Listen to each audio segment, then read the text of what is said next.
Welcome back to Hey Alexa. Today we're talking all about how we're planning a low buy year. If you want to know what that looks like, stay tuned. Hey, I'm Michelle, and if you're new here, this is Hey Alexa, where we talk all about money and mental health and the relationship between the two. We believe that they can be beautifully intertwined and that the first step to your dream life is financial literacy. In 2023, we're planning to do a low buy year. Now, this is kind of the cousin of the dreaded no buy year that a lot of minimalists and a lot of social content creators have done throughout the years, and we just don't know that a no buy year is for us. That's literally where you spend no money on anything outside of your basic needs. This is a little bit more attainable. It's something that we can do. So what we'll do is put some rules and parameters around what we're allowed to spend money on. And we'll talk through how we came to these conclusions, what that looks like, and what that might look like for you in this video. One thing to note is that this isn't a complete freeze on our spending, but it is a freeze on frivolous spending. So if you are new here and don't know, I recently quit my job in August. And one of the things we're getting used to is living on one salary. So a side note here, once you've set up your rules, you really need to know the why behind your low buy year. We will likely have to remind each other, remind ourselves separately why we're doing what we're doing. For us, it's really to hone in on our expenses and our spending and really to combat a little bit of the consumeristic lifestyle that society breeds. That's not to say that everything that can be purchased makes you consumer. But it is to say that I know that something that I really struggle with is being consumeristic, and it actually feeds my anxiety. So I don't know if you're anything like this, but I often see on social media, on different channels, that people are doing these like Amazon hauls, or they have this like large haul, and I think, wow, if I had money and I could do that, then people maybe would like me more, or maybe I would make it in this world if I had clothes like that, or if I dressed like that person, or if my hair and my makeup always looked perfect. And this year is really around just like being content in ourselves, in the Lord, and walking in faith that we don't need to buy every single thing. We're gonna go through, I have a list here on my phone so that we can go through together what we are and aren't doing for this year. Let's talk about how we've really decided to move forward in this. I read some books on no spend years, and I thought, wow, that could be quite the challenge, but I didn't know if I could commit to it. So we talked further and we thought maybe doing a low buy year would be more along the parameters that we could do. And one thing that we plan on doing is sticking to a strict budget. Now you might be like, Michelle, you and Ryan are budgeters by nature, like this is your whole channel is to budget. And that's true. We do budget. And like many people, we budget and we know roughly what we spend where and on what category of things. However, where we could really use some accountability, this is where you guys come in and where this whole spending challenge comes in, is, doing a better job at sticking to our budget and budgeting for things that we know we might want to do or spend money on. So for instance, we love to give gifts, especially to people in our family and our close friends for birthdays, for big celebrations. And I think we both often just think, okay, we have ourselves covered, we have Christmas covered, we're good. And I don't know if you know this, but the world doesn't revolve around us and there are other people in it. And so that's one thing that we really want to put into our budget this year is other people's birthdays, even if it is just like a handwritten card. That goes so far, in my opinion. I love getting them. So making sure that we have postage and we have the funds to buy cards for different people in our life that we love, that we want to share that with. And it's a little bit more personal than, a text or a phone call. Not that those are bad, because those are free and we're all about free around here. Something else that we're gonna be doing in this parameter around strict budgeting is finding entertainment in our community that is free or that is extremely low cost. Something that I've been doing with some friends that I've actually really grown to love is walking. I'll meet a girlfriend or a few girlfriends out, and there are lots of trails in Indianapolis. You can look them up if you want, if you don't believe me. So we will just meet at a trailhead and we'll go for a nice like city walk, and that has been so life-giving. It's quality time, it's free outside of time, and if you really want to like stop and get something, there's ice cream typically along the right way, or even like coffee shops, which just make it kind of fun. You get to hang out, you get to be out in nature, you're kind of getting a few of those nice things in one go. Another thing is that we really want to build relationships, and we're going to do some game nights. We want to commit to a monthly game night where we can budget in snacks in our grocery budget, and also ask others to provide snacks too if there's more that they want than what we have. And this way we can spend time, people can come into our home, we can get to know them, we get to play games, have a good laugh, and it's really inexpensive for everyone that gets to come and hang out. So another place that we could really do better in with our budget is actually reviewing our budget. So in a couple of ways. One, we really don't review our budget other than monthly right now, and that's really just sitting down saying this is what's in our budget and not saying, okay, this is what we've spent, what do we need to adjust? So it's kind of twofold here. We're gonna actually sit down weekly and look at the budget that we had the previous week to see if there's anything that like, oh wow, we really went over budget here, we need to rein it in, so that we can try to keep to our budget for the whole month. Hopefully that makes sense. If it doesn't, DM me, we'll figure it out together. The other thing we're gonna do is we're actually going to take and use, like we really struggle with using the previous month's budget to inform the next budget. For instance, we know that in December this year, we've had a lot more unexpected things come up. And while we saved quite a bit for December this year, we didn't even think about the fact that our niece's Sweet 16 was coming up, that we would need to go to 2 different states, and that it would be quite the challenge. We also got another dog, so we didn't budget in, I don't think we could have foresaw budgeting in extra money for 2 dogs to be boarded multiple times. So we're boarding 2 dogs twice, and we boarded Thor by himself once in this holiday season.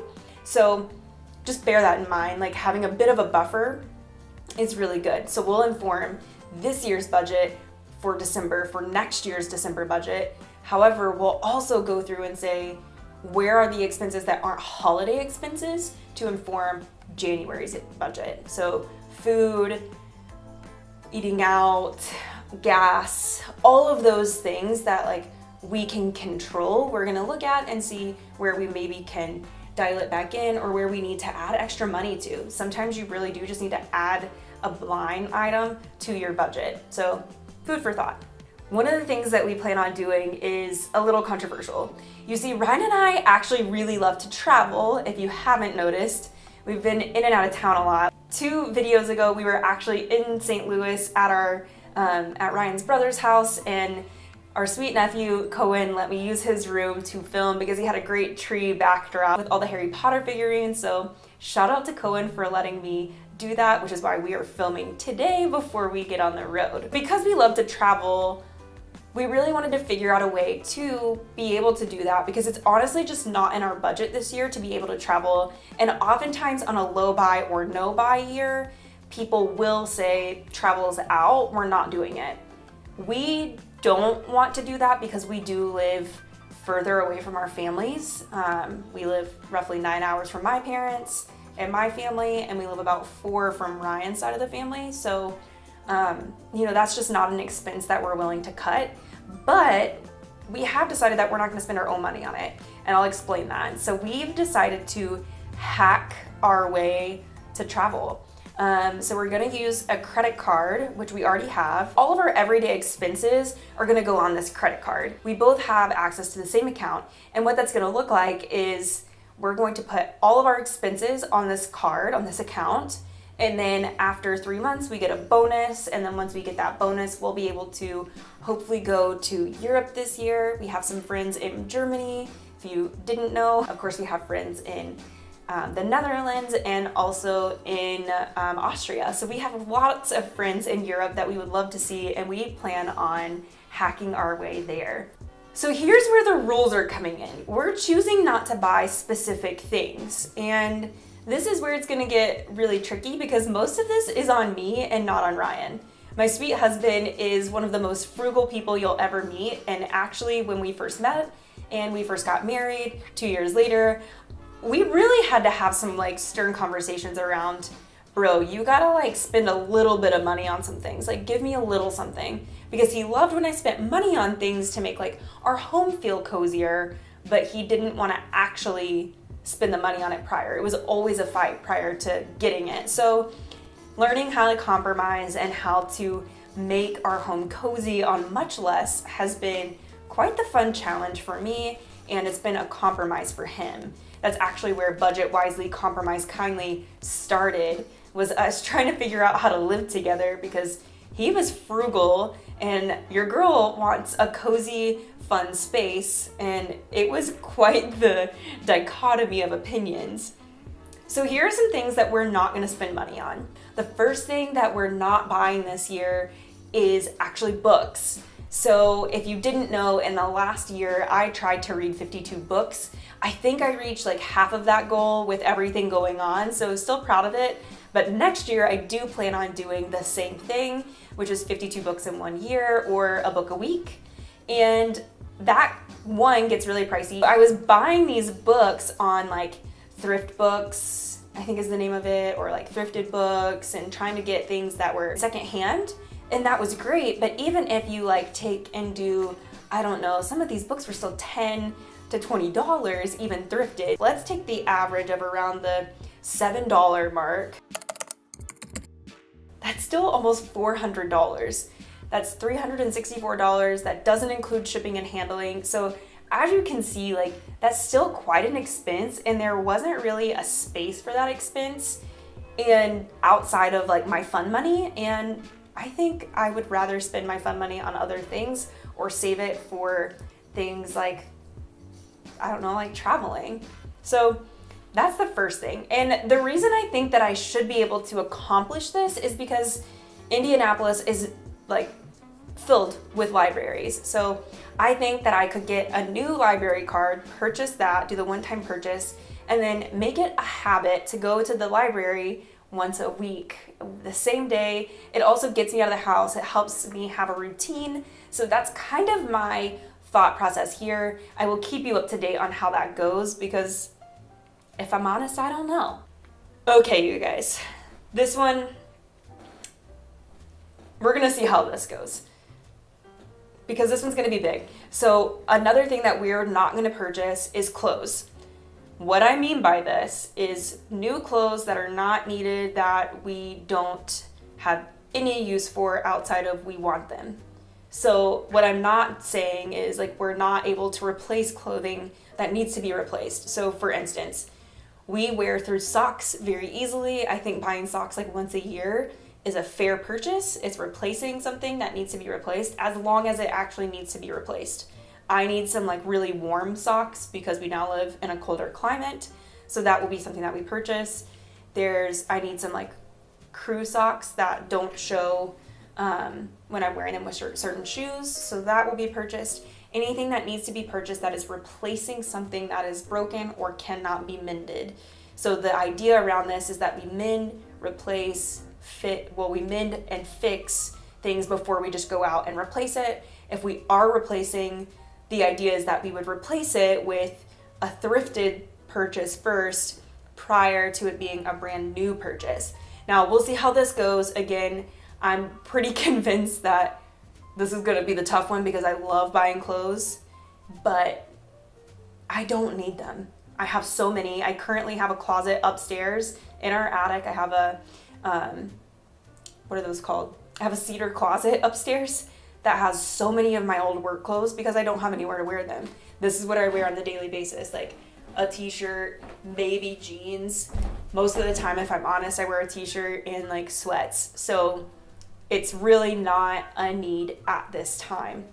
Okay, so I'm kind of giving a little bit more than I want to in this moment, but I feel like I need to. So we're not gonna be purchasing new home decor just to purchase new home decor. However, one of the things that I'm working on as a series for this year is budget home renos. We purchased a house in May of last year. We moved in July, and it's old and it needs things to be replaced, and to make it function the way we need it to function, it needs some love, some tender loving care, as they say, TLC. So we do plan on doing some DIYs. We plan on doing some upcycling, some thrifting and that nature, but not just brand new things for brand new things' sake, unless it's something that we just can't thrift, or it needs to be, we're using something that's new, like materials, to DIY something. So hopefully that makes sense, but I'm not going to be going like to Target and buying throw pillows, or IKEA and buying like figurines or photos or things like that. Here's the next one. Get ready for it. Another controversial, maybe it's not controversial for this community. I don't know. Tell me if it is or not. We're not going to purchase alcohol out. That's not to say we don't drink. We do have alcohol in the house, and that's not to say that we're not going to purchase any alcohol. Specifically, when we go out to eat, for the small budget that we're giving ourselves this year, we're not purchasing alcohol, and hopefully that actually helps us lower our bill, which gets me right into the last thing that we're putting a rule or a parameter around, and that's that we're not going to eat out weekly. So we do have our own fund money, and technically we're allowed to use that fund money to eat out or to use for other things, but the goal really is for us to spend $50 a month on eating out, which gives us a little reprieve if necessary. Like yesterday, I just did not have it in me to cook. However, no alcohol was purchased, and we have to stay within that $50, and hopefully the alcohol not being a part of that anymore will help us. We'll see how that goes, because Ryan and I live really close to a brewery that we enjoy, and sometimes we like to just rent the bikes and ride out to have a beer. So I'm not sure. This one is, again, we're putting parameters around things that we think we can do that will save us money, and we'll see what happens. So we'll check in with you soon.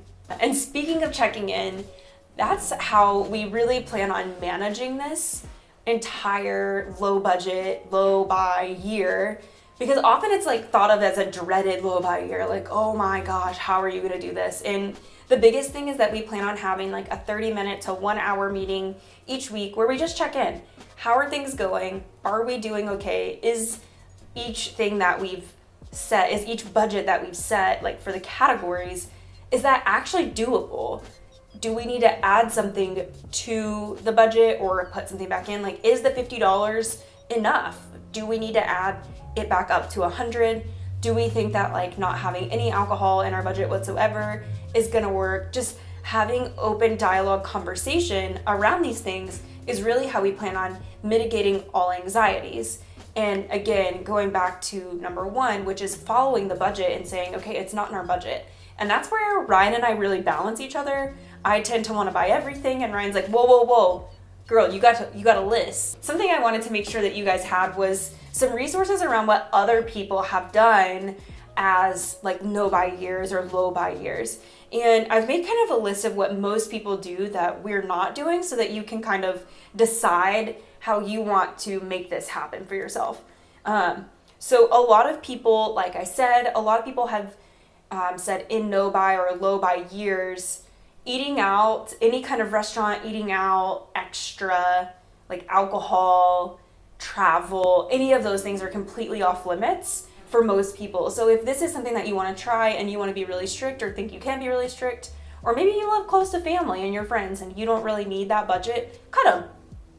Tell your people that want to eat out with you, hey, you can come to my house, we can have dinner together, or I can come to your house, but it's just not in my budget right now.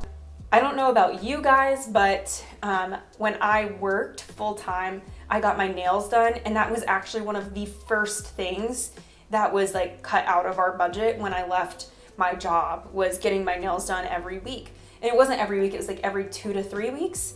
And it's just something that we don't even do anymore. So that is something, if you feel like you can cut that, to cut. Another thing is gift giving. If you feel like, hey, for me to get my savings under control, my debt under control, whatever it is you're trying to do, whatever your why is, go back to that why, then cut gifts.